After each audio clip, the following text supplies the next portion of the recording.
Greetings, everybody. Welcome to the Wednesday, May 27th, 2015 episode of Free Webinar Wednesdays. This is Eric Cook, and I am with WSI Internet Consulting, where we work with businesses and organizations on helping them better understand and leverage the power of the Internet as a strategic business tool.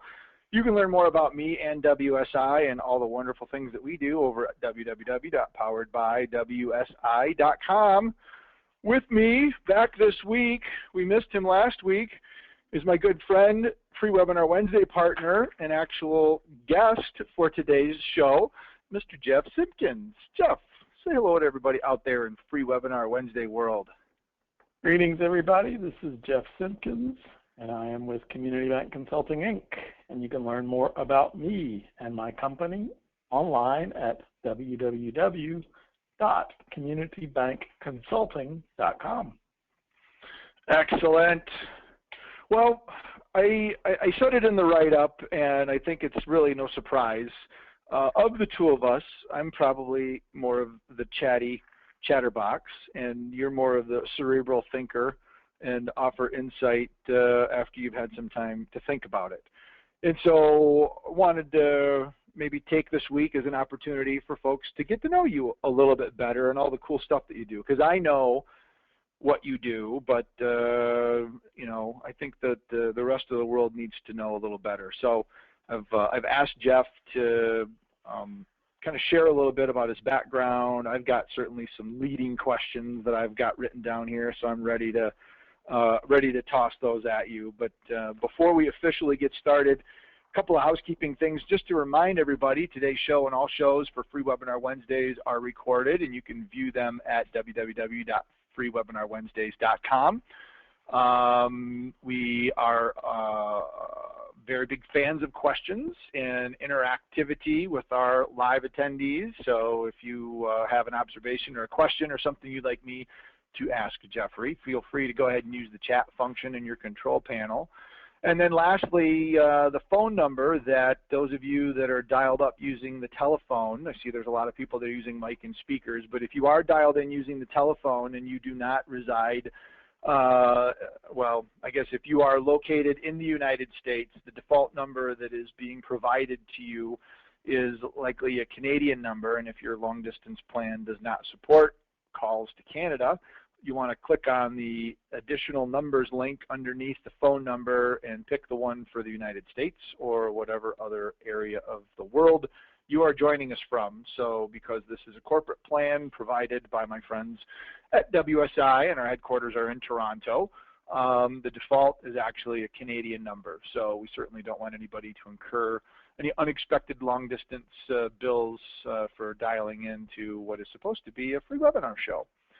So with those disclosures out of the way, I say tongue-in-cheek, Jeff, welcome to the show. Thanks for being our guest today. Thank you very much, Eric. It's my pleasure to be here.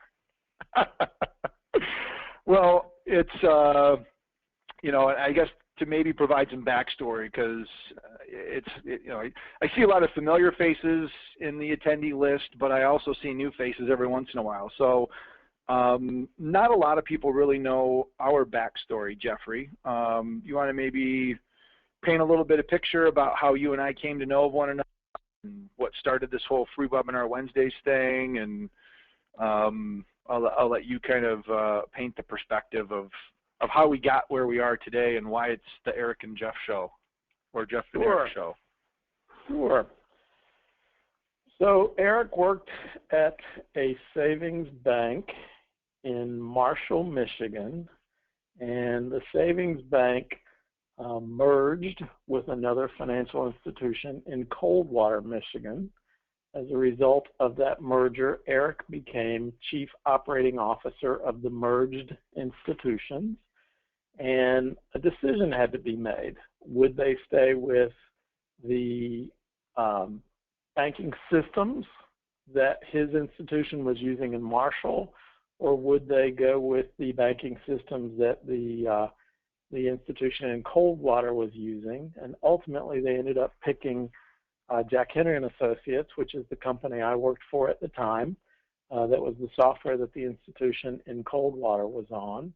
And with Eric as their COO, He was in charge of he was the senior management sponsor of the project to merge the data from the system from the financial institution in Marshall onto or merge it with the Coldwater financial institution. I actually met Eric and became involved with that process after the two institutions combined their data. One of the things that I was responsible for was doing consulting work with financial institutions that were on our system and helping them learn to use the products that they were licensing more efficiently. So Eric, I'm going to let you pick it up from here and add your insights into that. Yes. Well, and this was certainly before the internet, so we didn't meet on Match.com or anything like that. Ha ha ha. But you're not really the my company type anyway. Yeah, that's true. So the system that we ended up merging or going to was actually the platform that the bank that acquired me was using. So so it made some logical sense for the acquiring bank to retain its software. But I think we're going to talk a lot about banking related stuff today, and certainly any bankers that are attending today's session or maybe listening to the recording can encourage you to reach out to Jeff, because I know he's doing this type of thing now on a regular basis under Community Bank Consulting. But the lessons to be learned out of this kind of relationship, I think, are one that can be universal, because everybody, I think, at one point in time has been part of either an organization or a relationship or some sort of a situation where two cultures are coming together and they don't necessarily mesh with one another.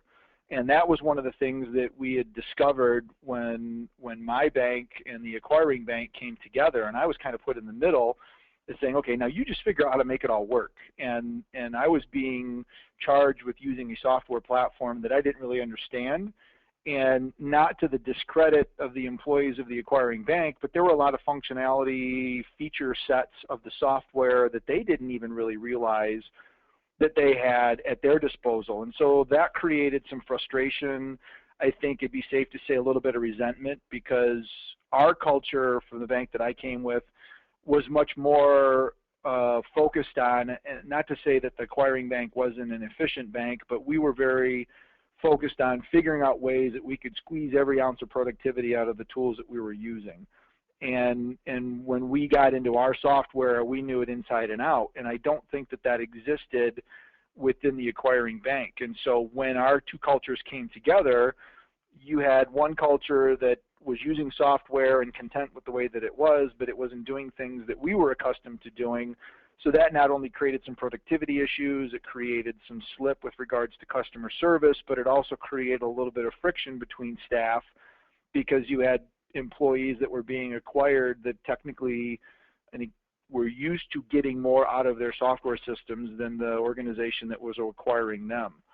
And so when I came to find out of the service that Jack Henry provided that introduced Jeff to myself, it was a refreshing kind of, wow, we can bring somebody in from the outside that can say, no, this is really how you need to use the service, and these are the things that maybe you should be using, or did you even realize that you could use. And to take banking software out of the equation and use an example of like Microsoft Excel, for example, a majority of us use Microsoft Excel on a regular basis, but very few of us really get beyond the whole, I can create a cell, I can format a heading, I can maybe create some basic formulas, but we're not getting into things like graphing and pivot tables and if-then statements and conditional formatting, which can add a tremendous amount of value to the Excel document, and it's totally capable within Excel, but most people just don't know how to do that.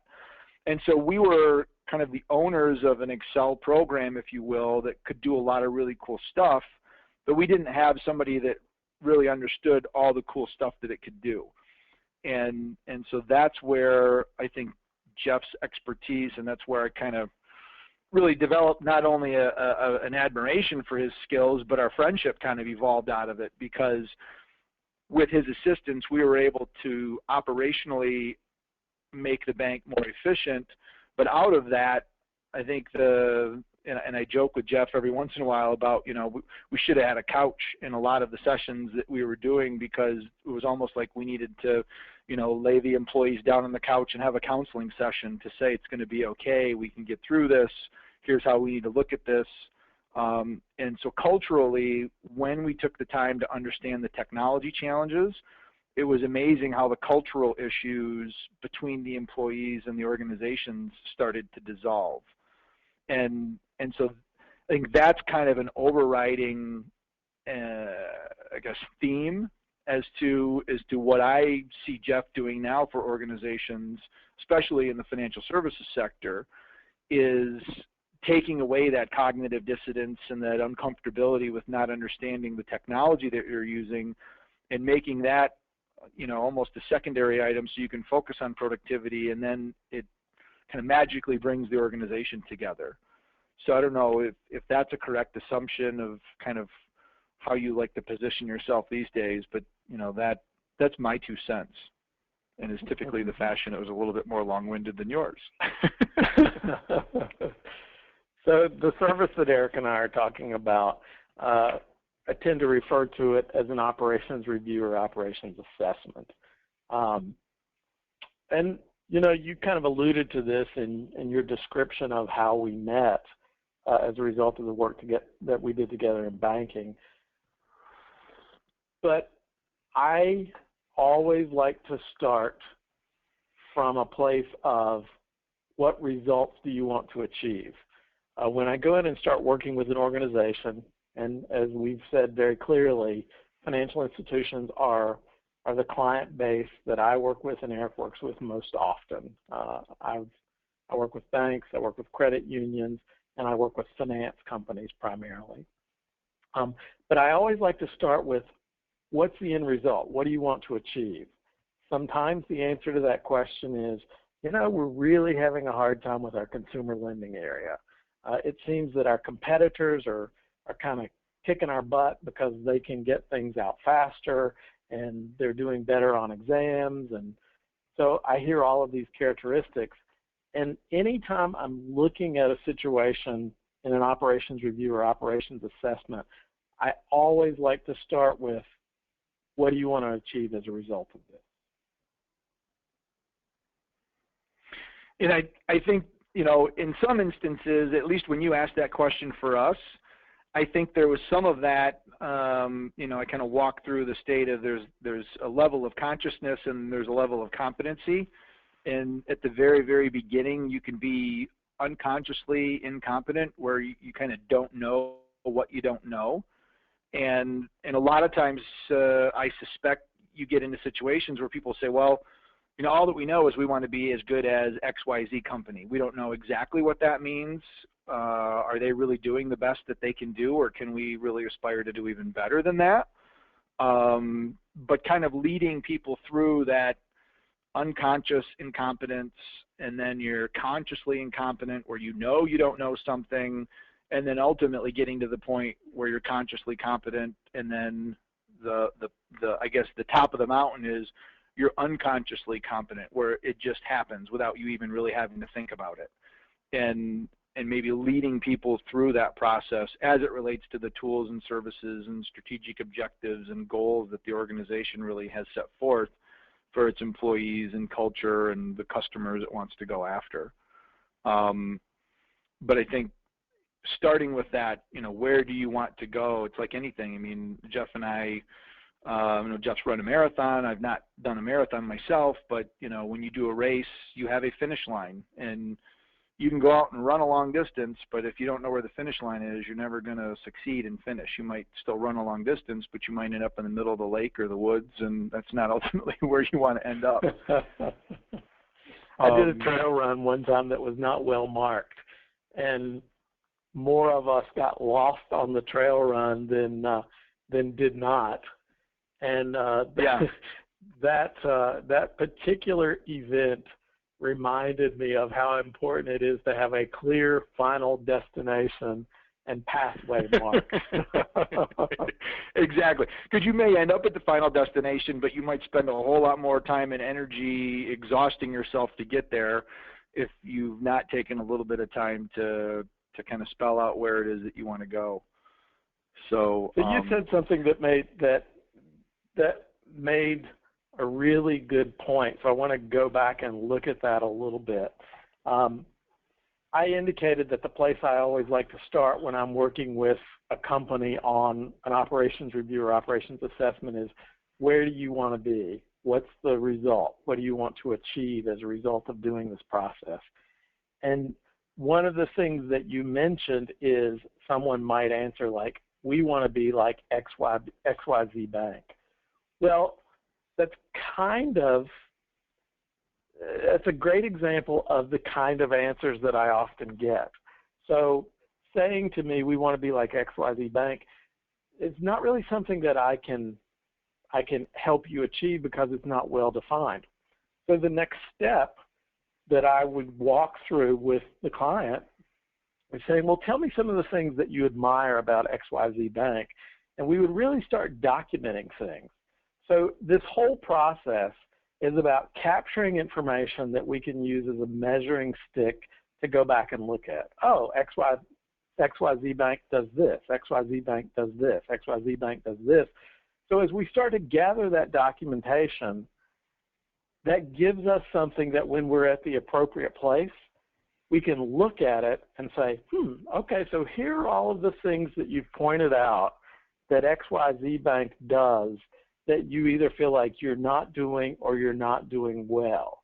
So let's next evaluate where you stack up based on what you're doing today compared to XYZ Bank. Yeah, I'm going to pause for a minute and let you ask some questions or make some comments. Well, I said at the beginning, I know we're going to be using the word bank or financial services a lot in our discussion because that's the sandbox that we typically play in. But I think it's important to note that process is one, and what you've just spelled out as far as, peeling back the layers of the onion, that process itself is one that is applicable to any type of an organization, really. It could be Absolutely. a bank, it could be an attorney, it could be an online e-commerce shopping service, you name it. That really is kind of the process that one would need to go through.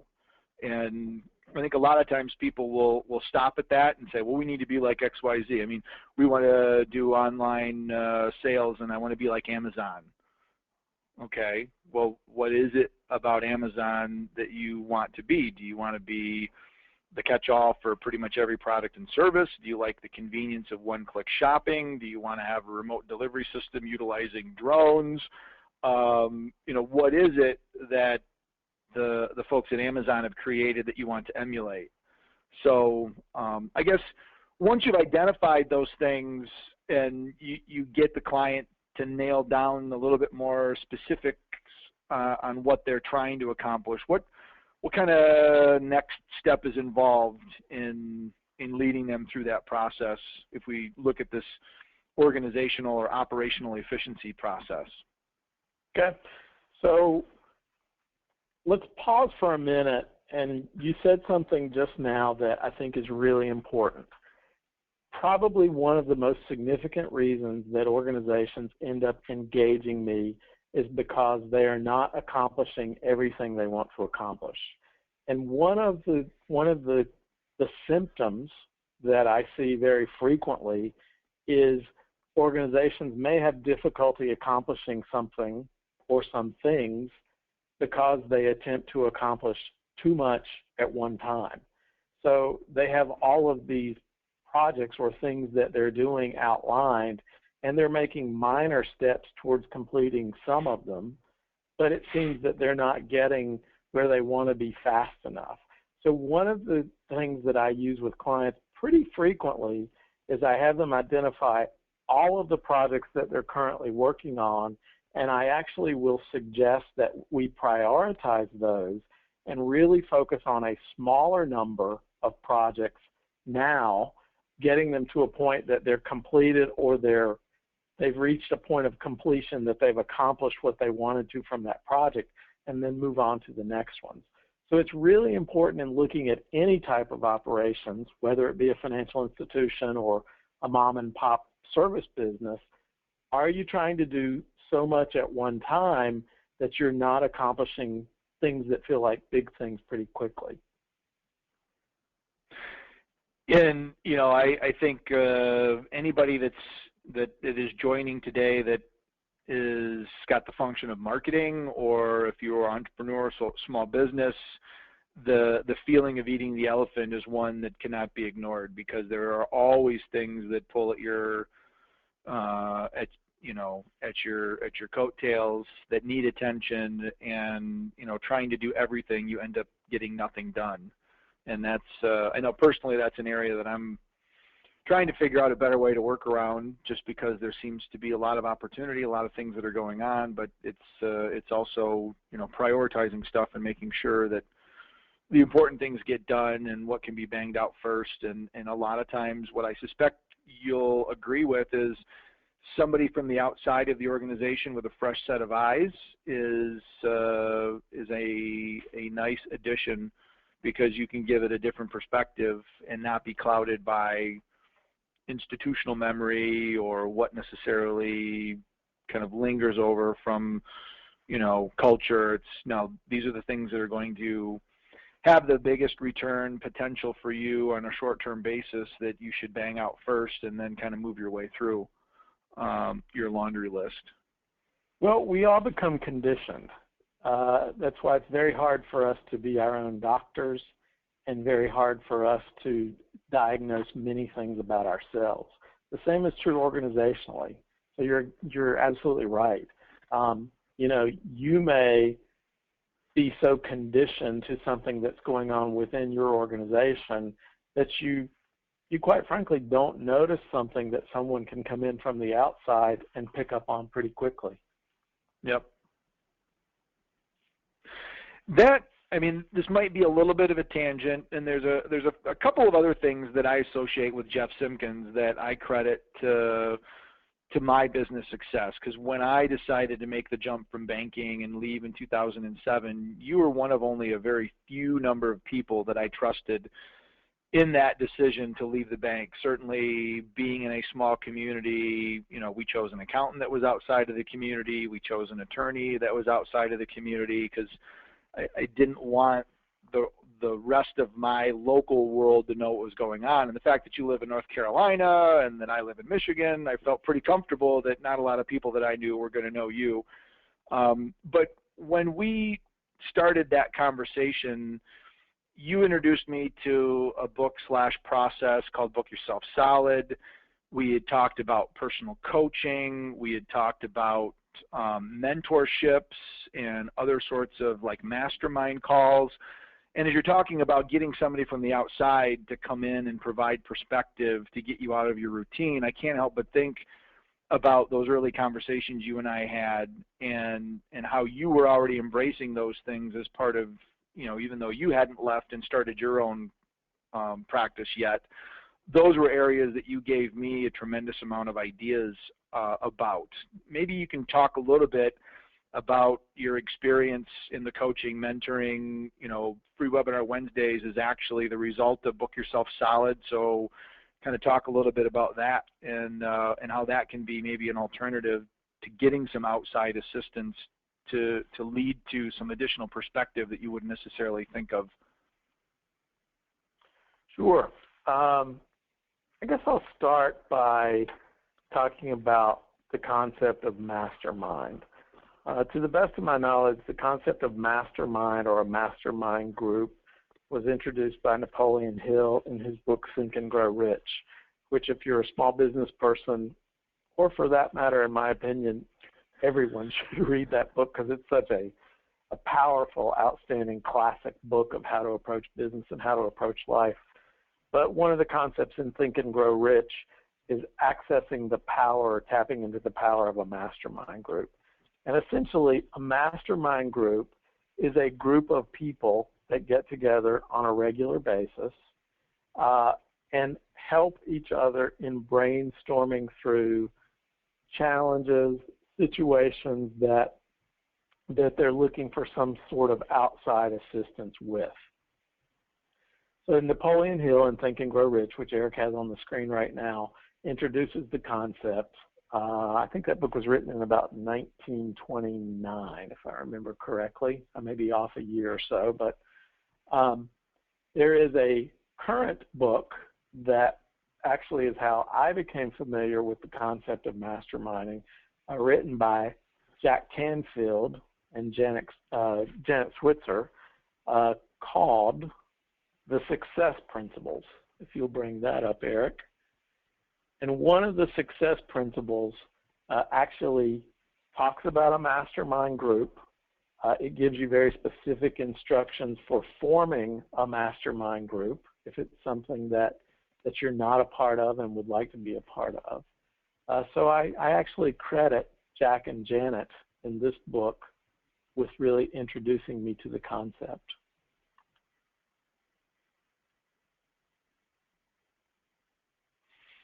Yep. And this was,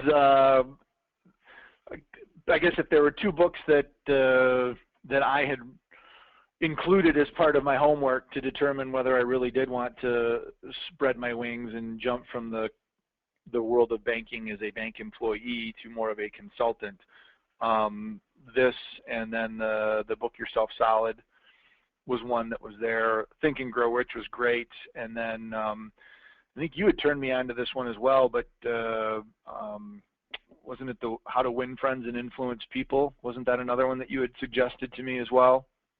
Yeah, classic Dale Carnegie book. Yeah. So, but yeah, some great resources here. So those of you that, and again, it doesn't mean that you have to leave and start a consultancy and jump from your job, but these are areas that if you're looking for assistance that can help kind of inspire you from the outside. These are some of the things that I used as a result of kind of Jeff's guidance, and would definitely be worth adding to your reading list if you've not read those before. The Success Principles, the book that you have on the screen right now, I recommend to everybody that's in the business world. And honestly, I say business world because we're in a business setting today, but there's so many concepts in there that are applicable to just our everyday lives, even if our profession were running our household on a daily basis. Yeah. Yep.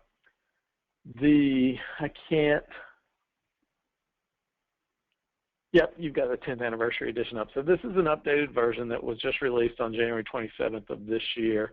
It's all the information of the original book, which was released back in 2014, and then some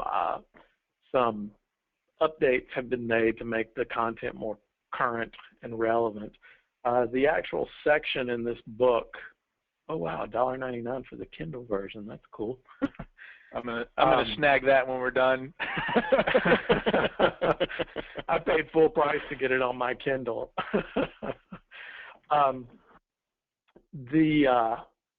The actual mastermind section of this book has now been enhanced in this 10th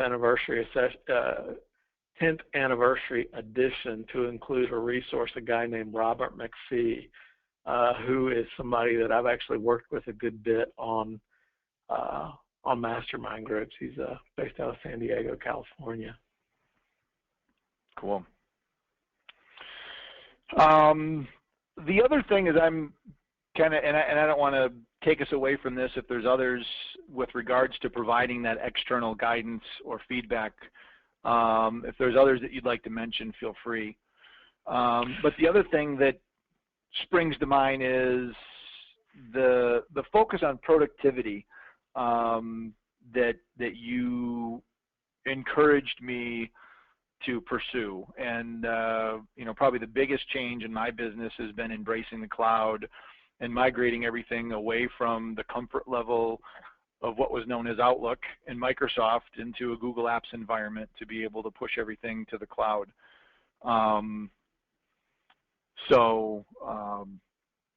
But actually, as I'm looking at the questions here. Before you answer that, let me pause and rewind because it looks like we do have a question.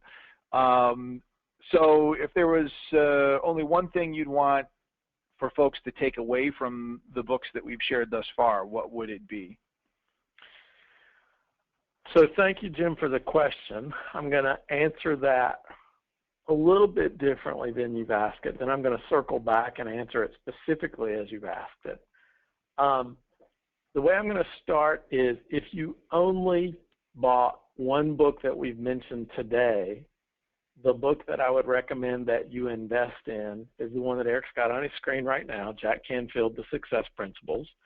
The reason I feel so strongly about that is because there are so many concepts introduced in this book that it is a great place to start, and it's a great place to circle back to whenever you get stuck and look for the right principle that's going to help you move out of that place of being stuck.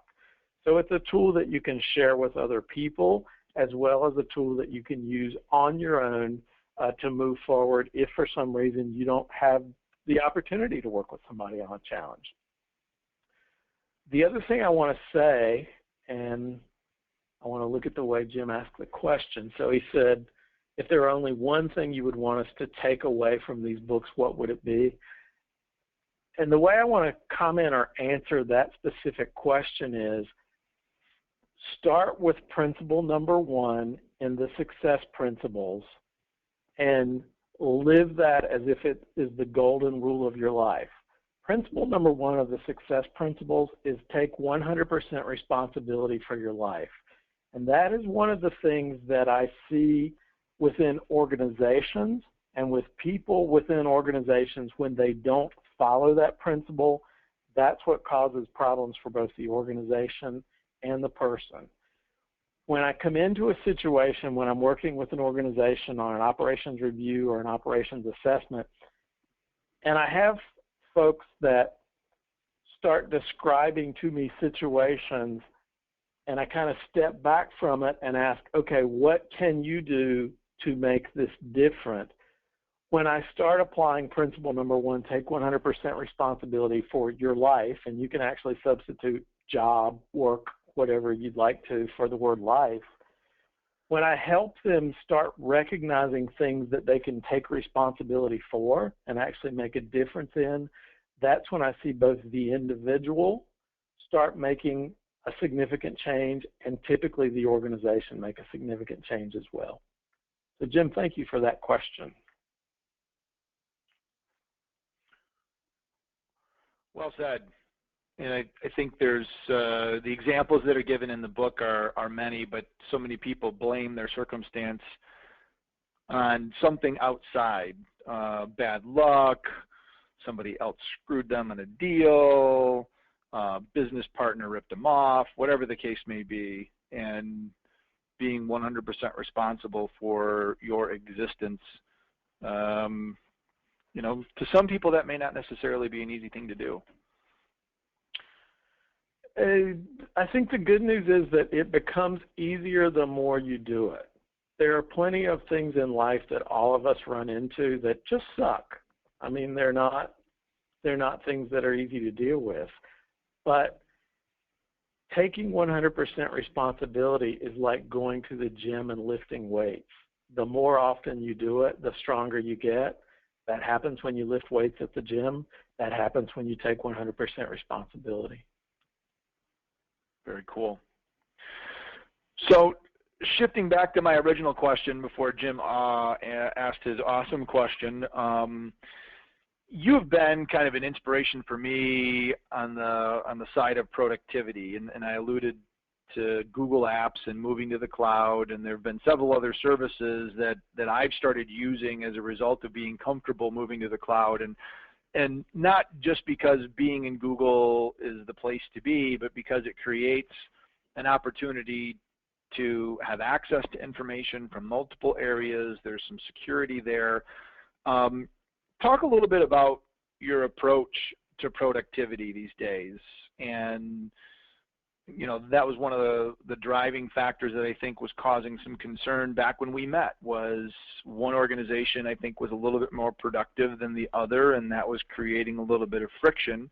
And you've continued that, although I didn't realize it at the time. But talk a little bit about productivity and ways that you've been able to leverage time against itself to get more done with less effort, working smarter, not necessarily harder. Sure, I'd love to. So I actually feel to be a very fortunate person. In the years that I've worked with financial institutions and financial companies, I've been fortunate enough to work with one or more banks, credit unions, or financial companies in each of the lower 48 states. In doing that, I've actually had an opportunity. Truly, consulting work is a practice.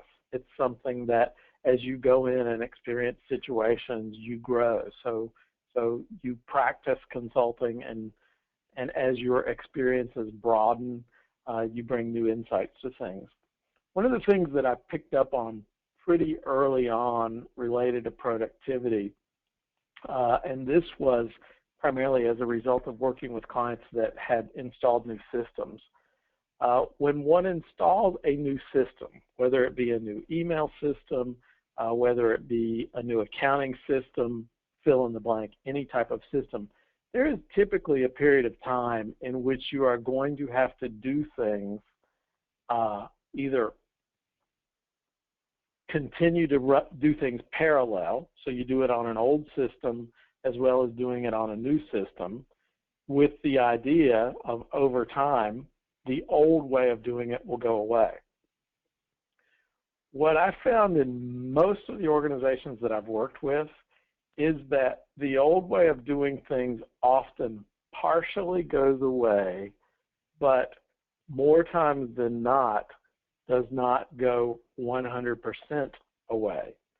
So when I'm looking at productivity, I will come in and I'll start interviewing people, and I'll ask them to tell me how they do certain tasks, how they accomplish certain objectives in their work life or job.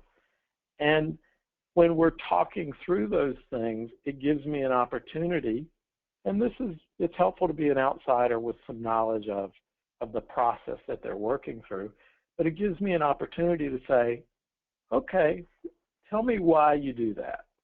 And often the answer is, well, I'm not sure, which gives me an opportunity to say, well, let's dig a little deeper and see why you're doing that. And very often what I find is the reason folks continue to do certain steps in a process is because it's the way it's always been done. There's an old story of someone whose instructions for cooking the ham at Christmas was you cut the bottom half off, or a bottom portion off of the ham, and when that person investigated why they were doing it, their mother told them that her roasting pan was not big enough to fit the whole ham in. I found that a lot in productivity things within organizations.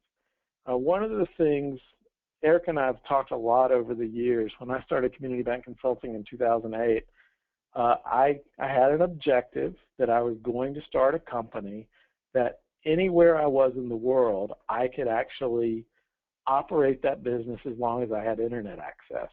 And one of the tools that I chose was Google for Work. It ended up being a very good choice. And, many people that I've worked with, and Eric kind of talked about this a little bit, they have such a hard time with Google for Work because it's a browser-based tool, or at least in my opinion, it works best if you use it as a browser-based tool. So I've worked with folks that use that tool, and they'll use it in the browser, and I've helped some folks switch to Google for Work. They want to hang on to Outlook for a period of time, which is fine. What I normally find and encourage folks to do is, okay, use Outlook for a period of time, but also try it out just using the browser version of Google for Work. And over time, and Eric, you were one of these folks, you were a die-hard, I'm going to use Outlook guy. And eventually you reached the point where you said, you know what, it's just not worth it. So Yeah. that's a really, really big piece of looking at productivity, is ask yourself, why am I doing this? Is there something else I'm doing that will help me accomplish it? Yeah. Well, when you go back and, you made the statement that when you ask people how they do things or why they do things and you're trying to get down to the nitty-gritty of their productivity issues, some of the legacy activities will remain, which I think can hinder the process. And I'm not saying that I've figured this out entirely, but using that specific example, and as you're talking, it's kind of bringing back all of my memories of hanging on to Outlook, wanting to have that familiar interface because I used it for 15 years at the bank. It made sense to me. And going to a web-based interface into something that had, labels instead of folders to put things into and didn't have access to, it just drove me nuts. And I went through a 2 or 3 week period of tremendous pain and unproductivity because, I said, well, I'm gonna trust you, Jeff. I'm gonna do what you say to do. I'm gonna use the web interface. It's gonna suck in the first few days. I fought the urge, and I can't say I didn't sneak back into it, but I forced myself from a productivity perspective to kill any legacy lingerings that were there, knowing that I could go back to them if I needed to, but being able to give myself the permission to try it the new way. And I'm glad that you pushed me as hard as you did because, I've not used a desktop email client since I converted, and I would say I've probably been formally off of a desktop client since maybe 2009. Maybe early 2010 because I migrated to Mac, and then I was using Apple Mail and iCal, and that was still a little bit better, but not quite. Today, everything is done completely within the Google sphere, and everything, not that I don't have stuff synchronizing to give me a backup, but that lesson of, trying to identify anything that is old and at least give yourself the permission or the opportunity to kill it. And if you need to go back and it needs to be part of the process, then so be it. But, productivity change is not something that happens easily, quite honestly. It's true for all of us, me included. Yeah. So, well, I guess kind of in the last maybe 15 minutes, I wanted to circle back around and spend some time chatting about kind of operational efficiency, and maybe if there were some governing lessons that you've learned, since doing this since 2008, and obviously you did this as part of Jack Henry and Profit Stars and even going back before that. But as organizations are looking to make their process more efficient or streamline their operations, maybe some big picture lessons that you've learned that, while they certainly would be applicable to the banking and finance sector, that other businesses may also be able to benefit from. And then maybe we'll talk about a few of those, and with any luck, we'll be done by the 60-minute, but who knows? This might just linger over. So I'm going to choose, and this question you just hit me with blindly. You actually didn't give me any prep questions at all. But no, I told you I was going to make you think. I'm going to choose as my number one thing that I think is important when looking for operational efficiency is being open to outsourcing. And the reason I say that is, number one, in today's world, I just don't think we have the time to do everything ourselves to the extent that we would have as recently as 10 years ago, maybe less, but certainly as recently as several decades ago. New information is becoming available today at a faster pace than any time in history. New content is being created at a faster pace than any time in history. So we just can't do it all on our own anymore. I'll give you a great example. For a number of years, my office was in a cottage next to my house, and I just reached a point that I felt like I needed to leave home to go to work. When I was at home, well, a year or so ago, I reached a point where when I was at home, I needed to be able to relax. And, I'd come to a place where I felt like I was at work all the time, and I needed to change that. So I went out, and I knew what I had in mind for my budget for an office. And I went out and I looked at various places, and some of the places I looked at, basically you wrote a check for rent, and then you had to take care of your utilities, and you had to get internet, and you had to bring in your coffee and do all of those things associated with, just renting space. And as I investigated further, I was somewhat familiar, but did more investigation and looked at Regis, that many of you in the audience probably are familiar with. And Regis really is outsourcing all of your responsibilities for operating an office. So today, I operate from my office at Regis in Charlotte, North Carolina, and I've actually got arrangements that I have space available to me in Nashville, Tennessee, as well as Austin, Texas. And the only thing I do every month is I write a check. I write a check, I come in, I have power, I have internet, I have phone service, I have a receptionist that takes care of answering my calls and greeting people that come in to see me and doing those types of things. So, kind of a long answer and kind of a long example, but whenever you are looking at how you're doing things currently or looking at new things that you want to accomplish, I certainly encourage you to have a line item in what you're looking at for investigating outsourcing possibility. And I'll stop for a minute and let you ask questions or make comments, Eric.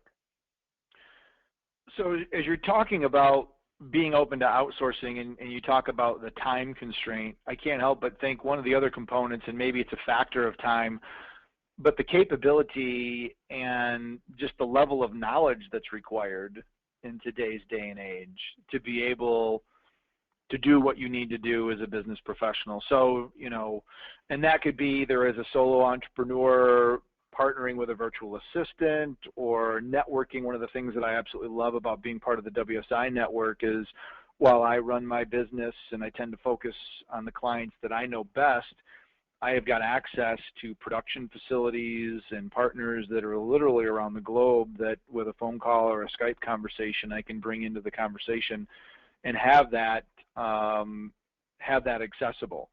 But I think the capabilities or the knowledge requirements is one of the contributing factors to this being open to outsourcing or partnerships, just because you can't know everything. And regus.com, let me pull that up. That's actually the system that you are referring to. So we'll just pull that up here for everybody to see.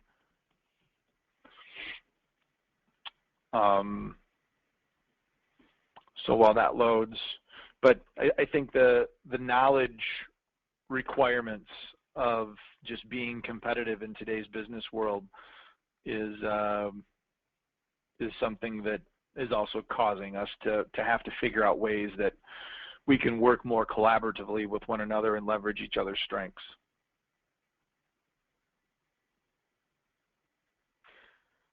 So when we talk about Google for Work, that's just another example of an outsourced service. When I started Community Bank Consulting, Inc., gosh, the idea of having to run mail servers and doing all of those type things just had no appeal to me whatsoever. It was not a good investment of my time. So I outsourced that. Accounting. For accounting, I, from day one, used QuickBooks Online. QuickBooks Online gives me the ability to work with an accountant or bookkeeper pretty much anywhere. Another example of outsourcing. You mentioned a virtual assistant. I have a virtual assistant who happens to be in Charlotte, North Carolina, but she wouldn't have to be. We've met in person once, but everything else we do collaboratively, we share either by using Google for Works or Google for Work, Google Drive, or I'm also using some of the iCloud services to do things with her. Cool. Any other? I'm seeing Evernote on your screen. That's another great example of an outsource or cloud-based service. Yeah, and they've added some pretty interesting collaborative components like group chat and notebook sharing and a few other things that are making it a really compelling option for small businesses that, you know, if you're using the, I think it's $45 a year, their premium account, which is peanuts, you get some really powerful stuff as part of that. I know I keep Evernote on all my devices, and when an idea pops into my head, it goes right into Evernote. I can tag it and organize it. I even do a lot of blog posts directly within Evernote and then move it over into a blog or something else to edit it later. So you talked about open to outsourcing and some of the cloud services.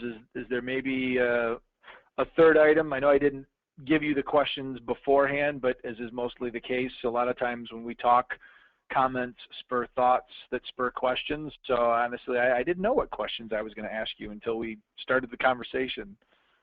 So one of the things that I love about you, Jeffrey.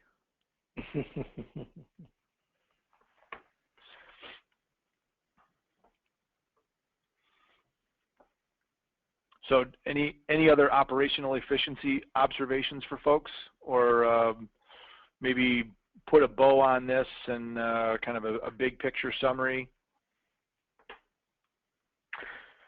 Well, I'm a big advocate of mobile tools. Interestingly enough, I'm probably a guy that likes the desktop a lot when it comes to computers. One of the things that I think is really exciting in today's world is the fact that a desktop does not have to mean one device. I've worked off of a MacBook Air for a number of years now, and when I started traveling less and working more often remotely with clients, I really needed to upsize to a bigger screen. So I've got an iMac on my desktop at the office, but it doesn't mean I'm limited to my iMac anymore. Because of the tools, some of the tools that we've talked about, I can access almost all of my content from my iPad. I can access it from my MacBook Air. So I think it's a really, really important thing when we talk about productivity to take advantage of those tools. Cool. Well, in the final time together, I want to make sure, you know, especially if you're in the banking financial services space and any of this is even closely ringing a bell or resonating with you, at least a conversation to follow up further, I strongly encourage, because I can tell you our organization back in my banking day benefited from Jeff and his experience, and I personally have benefited from Jeff as well. And I'm not just saying that because we do a weekly webinar show for the past 6+ years now. I still am shocked that it's been going on that long, but I'm proud to say that we've been able to keep it going. But other than Community Bank Consulting Inc., I've pulled up your website here for the folks to check that out. I guess preferred social network platforms or other ways to get in touch if they wanted to learn more or have a follow-up conversation with you. Well, I'm pretty easy to find. You can find me on LinkedIn. I think there's a link to my profile on LinkedIn on freewebinarwednesdays.com. Welcome to connect with me on Facebook. If you can find me, I'll tell you there are a whole bunch of Jeff Simpkins on Facebook.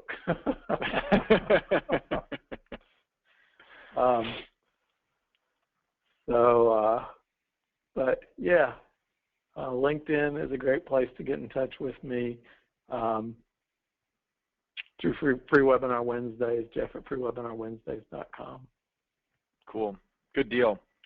Many of the folks in our audience know you as well, so you can always find me through Eric. He usually knows where I am in the world at any given moment. Where's Waldo or where's Jeff? We can help track each other down. So, well, you know, like I said, I didn't know exactly where the conversation would go. I just know that there have been a lot of things that you've helped me with in my business, and even though I still probably talk more than what I should, hopefully the insight that I've offered with how you've provided me assistance, not just in my banking days, but as a consultant with WSI and doing other stuff post-banking is further evidence, because I think it's important. You know, we started this show 6 years ago because we wanted to have something we could always invite somebody to as a relationship builder, and part of that is letting people get to know who we are and what makes us tick. And I'm glad that we were able to take a little bit of time to help people understand that a little bit better about you. And I'm going to go back and snag the success principles for $1.99 on Kindle right now. So when we're done, that's my takeaway, because that's a great book, and I've not reviewed it nearly as much as I should. And putting it on Kindle makes it available on every single one of my devices, because you and I both spend a good deal of time traveling and in airplanes, and it'll be nice to have that handy at a fingertip. So that's going to be one of my claim to fame. I bet I'm the only guest that's ever been on Free Webinar Wednesdays that only compelled you to spend $1.99. Usually our guests compel us to spend between hundreds and thousands of dollars. Yeah, that's probably true. And I think if Greg McPherson were here, or if not, I think his ears are ringing, because we all know who that's referred to. But yeah, and I think I've got a lingering Amazon gift card that's got about $3 left on it, and I was trying to figure out what I can get on Amazon for $3, and there's not a whole lot there. And I've just found something, so that makes me very happy. So cool.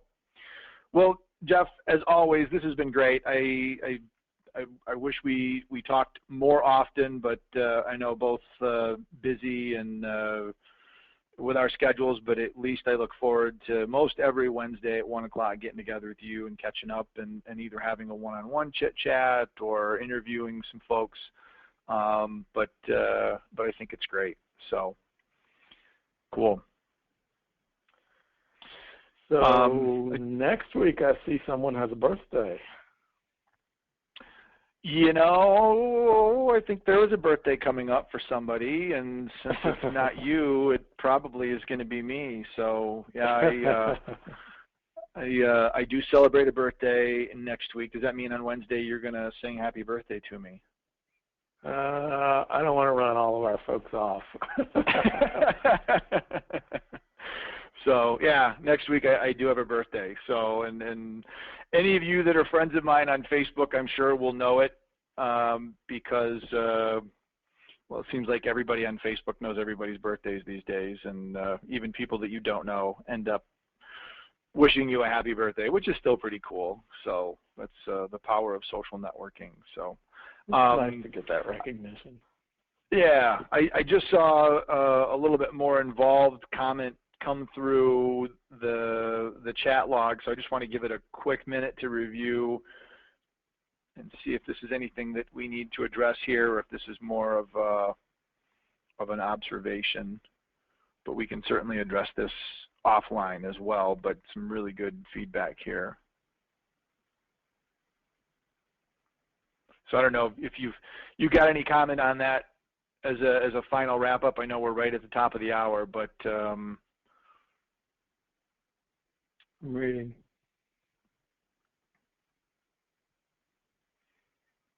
It was a long comment, folks, but a very good one. So thank you for your thank you for providing the detail here. This is good.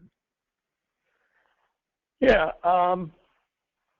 You want to summarize the question or the statement, and then provide a little response, and then we'll kind of wrap with that? Well, the comment's about taking 100% responsibility, and I think it's important when one makes the decision to take 100% responsibility, sometimes that means that you are going to find yourself in situations that are not the right situation for you. So making a decision to take 100% responsibility for something now means that when you get to the next step, you may have to make another decision to take 100% responsibility, which could result in deciding, is this the right job for me? Is this the right organization for me? Is this the right client for me? So it's almost like a domino effect. When you take 100% responsibility for something today, if you're going to continue to live that philosophy, it's going to be building. It's going to be a process that builds, and one in which you continue finding yourself stepping up to the plate and saying, am I open to this challenge? Yeah. And I think that may be very uncomfortable for folks that have never done that, and you may see maybe some immediate negative impact as a result of that. But over time, if you stay true to that and take responsibility and control what you actually have control over, I can't help but think from a long-term perspective, you and those that are around you are going to be way, way happier with the results and where you're at in the process. So, so go back to the analogy about taking 100% responsibility being very much like going to the gym and lifting weights. I remember a number of years ago when, actually not that many years ago, but I was working with a trainer a few years ago, and one of the things I wanted to do was lift weights to build some muscle mass. Well, I was sore as hell the first few times I lifted weights. I had trouble getting out of bed. You know, I was aware of every muscle in my body as a result of that. But what happened as those muscles built up over time and as that soreness went away, I was seeing results that were positive. So I guess the concept is, don't get caught up in short-term challenges when it comes to taking 100% responsibility. Make sure you keep your eye on the ball. Keep your eye on where you're headed with that direction. Yep, well said. So, good.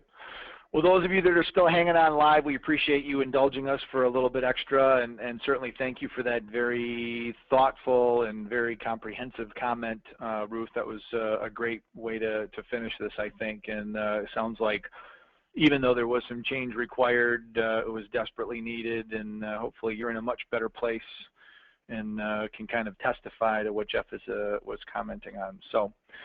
Well, with that, I know, Jeff, I joked if we can get this done in an hour. I know you and I get on a conversation and it could be 2 hours before we know it, but we need to wrap this up. But I really appreciate you spending the time giving folks some additional insight about Jeff Simpkins and indulging me by popping questions at you that you did not have an opportunity to plan for.